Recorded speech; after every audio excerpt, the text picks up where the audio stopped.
first biggest long run of the season. Believe it or not, I'm actually more nervous about this than you guys are. Anybody feeling a little nervous? A little worried about this one? Okay. So I was struggling this morning to come up with something to inspire you, so I kind of had to delve into my bag of tricks and pull out the big guns. Figure, you know, what would be more inspiring than rubbing elbows with somebody who's knocked out a 4:08 mile? What could get you guys more enthusiastic about this than hanging out with somebody who's run a 2:21 marathon? Let alone conquer the Free Motion Fitness 100K treadmill relay. I give you Jogging JT service. Step forward, sir. So just a quick introduction. This guy's been to the Olympic marathon trials. He's also the event director for the Giant Race. So I just wanted to give the floor to JT briefly. Feel free, sir. Thanks, Matt. As I said, my name's JT Service. I'm the director of the Giant Race. It's a half marathon, 10K, 5K, coming up in August 27th. That's a Saturday. Some of the cool parts about it is a great course from out at the ballpark at AT&T Park, along the waterfront, little loop around Chrissy Field, and then you finish on the field at AT&T Park, which is kind of fun. Post-race party inside the park. All runners get a medal, shirt, like everything else, but the cool part is you get to play soccer with kids. The cool part is you get a Tim Lincecum bobblehead when you finish as well. So we really throw some baseball elements into it. That's the hardest sell I'm ever going to give to a group. You do it or don't do it. I do care, but whatever. So I'm going to be hanging out at Fleet Feet after. If you guys have a cash check charge, we'll sign you up. And I would recommend signing up early because of this whole World Series phenomenon. We are selling out. It's going to be a fun event. The last thing I'll talk about is because you are going on a long run, I'll tell you a quick story about my longest run. I used to represent a guy that's in magazines and stuff, and his name is Dean. Dean's a pretty interesting cat in that he does this 135-mile run in Badwater. It's the lowest point in the earth, up halfway up Mount Whitney, so up like 13,000 feet. It's about 115 degrees when you start, and you're allowed to have a pacer. And I was dumb enough to be a pacer.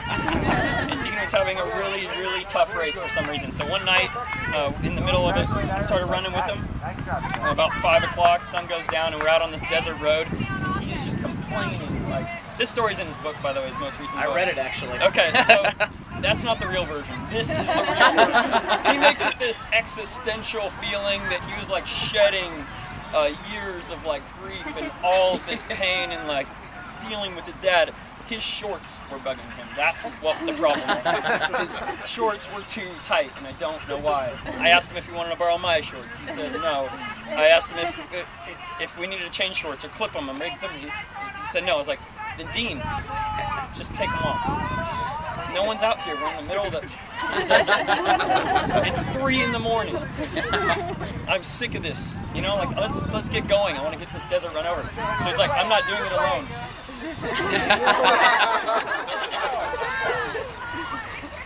We take our shorts off. Wow. I'm running with Dean Karnassus through the desert on this road. However, you are still required to wear a construction vest at night. So we look like the village people running down the desert. And basically we come up on our pace car and they're cheering, like, come on, you can do it. And they're like, oh my God, you guys don't have any clothes on.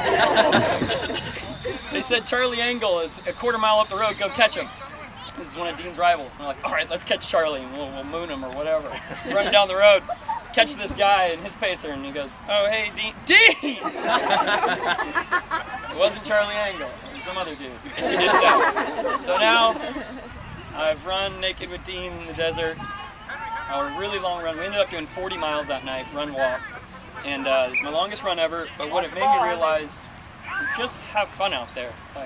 In your toughest parts today, in your 10 mile, or your 11 or 14, or in your half marathon coming up, there's going to be a point where it's really, really tough. And just smile and realize that you're kind of crazy. And what I was going to say is the Giant Race does it make you happy? Does it make you smile? This isn't Beta Breakers. Keep your clothes on. But have fun. So have a good run today. And I'm actually going to be out there for some of it with you. Let's do it. Thanks, man. You got it. All right, guys. Thank you, JT. So let's head over this way. We're going to do our standard 2 minutes down and back. Anybody who needs to put anything in the trunk, it's still open, but will be closed shortly. Let's go, guys.